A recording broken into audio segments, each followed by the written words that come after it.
Good morning sir. Good morning.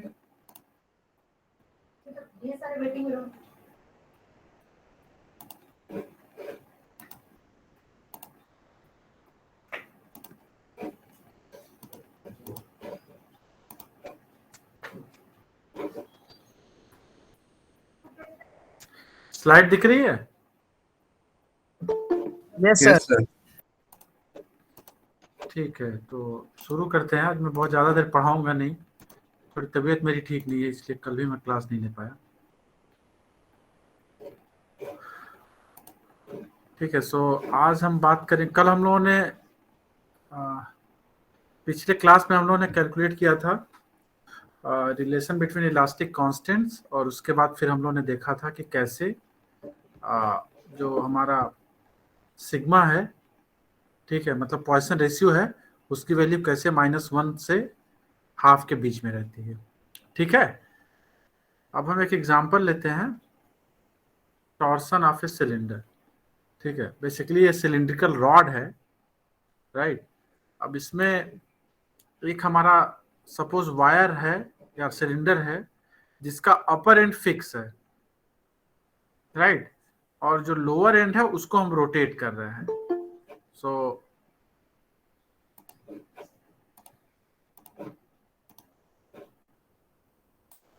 जो lower and है उसको हम लोग रोटेट कर रहे हैं एक ये मोमेंट, बेंडिंग, एक मोमेंट लगा के, मतलब टॉर्क लगा के।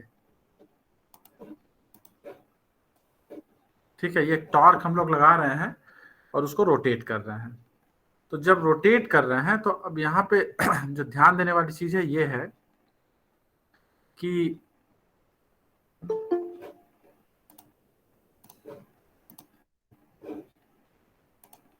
यहाँ पे जो रोटेट कर रहे हैं तो ऊपर का हिस्सा फिक्स है, the top part is fixed, और सिर्फ बॉटम पे हम लोग उसको रोटेट कर रहे हैं।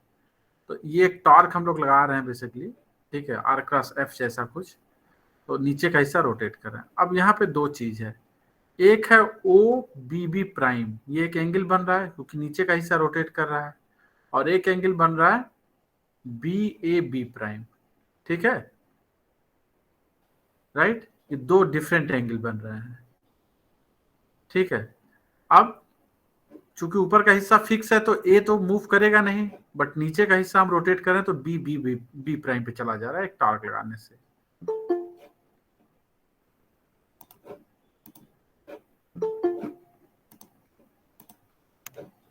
Is it clear?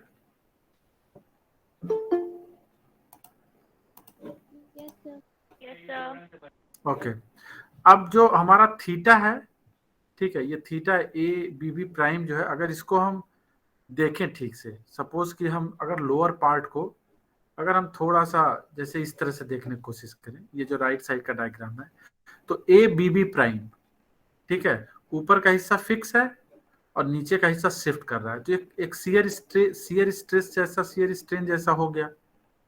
ठीक है, ये जो ए बी बी प्राइम है, अगर इसको हम देखने का प्रयास करें तो ऊपर का फिक्स्ड है, नीचे का हम ऊपर वाले का एक हम ऐसे शिफ्ट करा रहे हैं। तो this is theta is the angle of shear here, और यहाँ पे जो फाई है this is the angle of twist. ठीक है, तो यहाँ पे दो चीज हो गई, shear angle and angle of twist. Okay, now ये थोड़ा सा डायग्राम, अब हम इसको अगर इसका हम लोग टॉर्क कैलकुलेट करना चाहें कि फाई एंगल ट्विस्ट के लिए या थीटा शियर एंगल के लिए हम लोग को कितना टॉर्क लगाना पड़ेगा, ठीक है, या कितना मोमेंट देना पड़ेगा, तो उसको हम लोग कैसे करेंगे। तो अगर हम ध्यान से देखें, अगर लिखना चाहें आर्क बी बी प्राइम, तो ये आर्क अगर बी बी प्राइम की वैल्यू हम लिखना चाहें तो लिख देंगे थीटा इंटू आर। तो थीटा सॉरी फाई, एक फाई के टर्म में अगर लिखना चाहे तो फाई इंटू आर, आर क्या हो गया ओ बी बी प्राइम। ठीक है, मतलब ये एक हमने दूसरा सिलेंडर लिया है, ठीक है, जिसका टोटल यहाँ पे हम लोगों ने ये एक डायमीटर लिया है और एक हमने उसमें छोटा सा एलिमेंट लिया है। तो ये हो गया फाई इंटू एक्स, अगर ओ बी प्राइम को हम एक्स मान लें।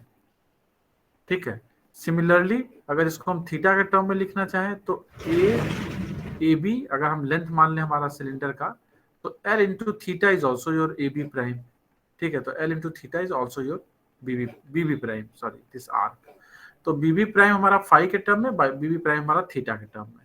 सो now we can equate this to and we can write theta in terms of phi. ठीक है, फाई और थीटा को हम लिख सकते हैं एक ही उसमें, एक दूसरे के रिलेशन में. ओके, सो नाउ अब हम कैलकुलेट करते हैं कि हमारा टेंजेंशियल जो फोर्स है वो किस एरिया पे एक्ट कर रहा है. तो हमारा आउटर एरिया जो है, अगर हम उसको मान लें x प्लस डी एक्स, तो pi X is X plus D X का स्क्वायर माइनस इनर जो डॉटेड एरिया है पाई एक्स स्क्वायर. दोनों का डिफरेंस हो गया 2 पाई एक्स डी एक्स. ये हम क्लास में भी करा चुके हैं मोमेंट ऑफ इनर्शिया में. अगर किसी से सिलेंडर का हम एलिमेंट ले लें तो उसका जो सरफेस एरिया है वो ये होता है. ठीक है, हम तो डी एक्स स्क्वायर को अगर हम हटा दें यहाँ से, स्मॉल टर्म है, तो 2 पाई एक्स डी एक्स हो गया एरिया. फोर्स, तो हमारा टेंजेंशियल स्ट्रेस क्या हो जाएगा? Tangential stress is force acting divide by area. तो फोर्स हमारा है F जो हम लगा रहे हैं, और हमारा एरिया है this is your tangential stress.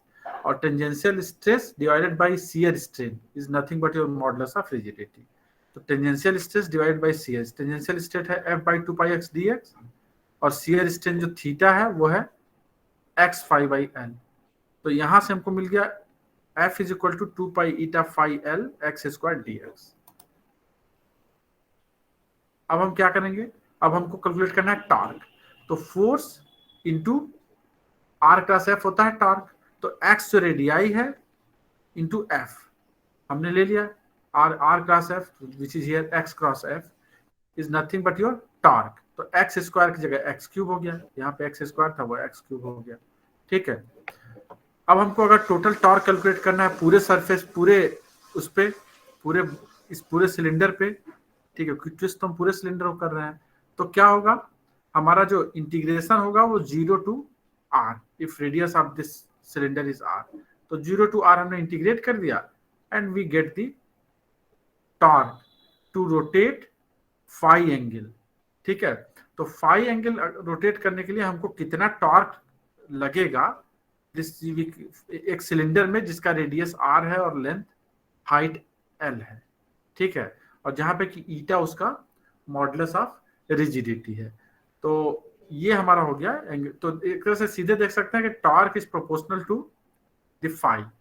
Same, अगर सेम मटेरियल है क्योंकि उसका मॉडुलस ऑफ रिजिडिटी तो सेम होगा, ऑफ कोर्स डायमेंशन पे डिपेंड करेगा. ठीक है, तो ये हो गया हमारा टॉर्क.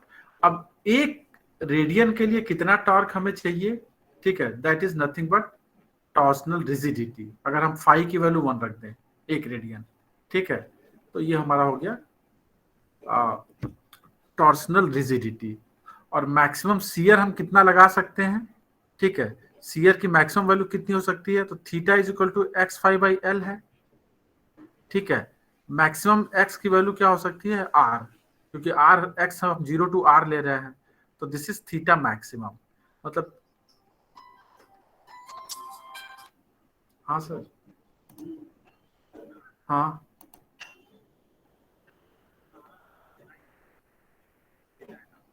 सर, अभी तो हम देखे नहीं, देख लेते हैं. ठीक है सर, हम देख लेंगे वापस. So this is the maximum value of theta. Okay. अब यहाँ पे एक एग्जांपल हम लिए हैं, ठीक है, कि सिलेंडर का एक हॉलो सिलेंडर है और एक सॉलिड सिलेंडर है. तो दोनों, अगर दोनों सेम वो है वॉल्यूम के हैं, मतलब दोनों का वॉल्यूम अगर सेम है, ठीक है, तो किसका जो है हमारा जो टॉर्क होगा वो ज्यादा होगा. तो हमने यहाँ कैलकुलेट करने की कोशिश की है. ठीक है, टॉर्क जो है वो, हमने सिलेंडर लिया है हॉलो, तो उसका इनर रेडियाई है r1, आउटर रेडियाई है r2. ठीक है, तो r1 टू r2 हमने ले लिया. नाउ इंटीग्रेशन जो हमने किया था यहाँ पे 0 टू r, तो उसकी जगह हम इंटीग्रेट करेंगे r1 टू r2. ठीक है, r1 टू r2 इंटीग्रेट करके हमने टॉर्क कैलकुलेट कर लिया. और सॉलिड सिलेंडर का हमने कैलकुलेट किया ही था पहले से. अब हमने क्या किया? टाउ हो गया. ठीक है, अब हमने इसको रीराइट करने की कोशिश की. ठीक है, जो ये ऊपर वाला है, तो हमने इसको लिखा r2, मतलब r टू द पावर 4 था, तो इसको हमने a square minus B square से a square minus B square a square plus B square कर दिया. ठीक है। अब दोनों का रेशियो ले लिया, जब रेशियो लिया हमने टाउ प्राइम और टाउ, क्योंकि दोनों का मास सेम है, मतलब सेम मास का हम एक हालो सिलेंडर बना रहे हैं और सेम मास का एक सॉलिड सिलेंडर बना रहे हैं, तो मास सेम होने का मतलब दोनों का वॉल्यूम इंटू डेंसिटी बराबर होगा, तो उससे हमको R2² माइनस R1² की वैल्यू मिल जाएगी जो कि R² है।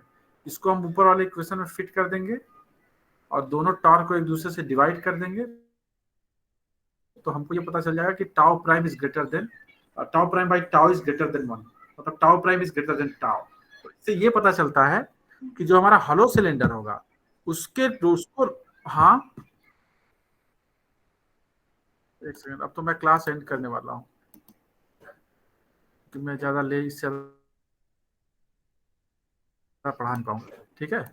तो बस ये लास्ट, तो इसमें यही है कि tau prime is greater than tau, तो हमारा ये कहना है कि tau prime greater than tau का मतलब है कि हॉलो सिलेंडर के लिए जो टार्क हम लगा रहे हैं, ठीक है, सेम ट्विस्ट के लिए, मतलब हमने यहाँ पे फाई सेम रखा है ना, तो सेम फाई के लिए, सेम ट्विस्ट रोटेट कराने के लिए हमको जो हॉलो सिलेंडर है उसमें ज्यादा टॉर्क लगाना पड़ेगा in comparison to solid cylinder. Okay, yes sir. तो एक और चीज है, ठीक है, ठीक है, तो आज मैं यहीं पे रुकता हूँ फिलहाल, ठीक है, ओके सर हाँ, कोई सर तबीयत, प्रेजेंटेशन ये भेजना है, यस सर, उसके लिए ठीक है, ये हम भेज देंगे। कल मैं शायद क्लास ना ले पाऊँ, थोड़ी तबीयत मेरी ठीक नहीं चल रही है, ओके, ओके सर।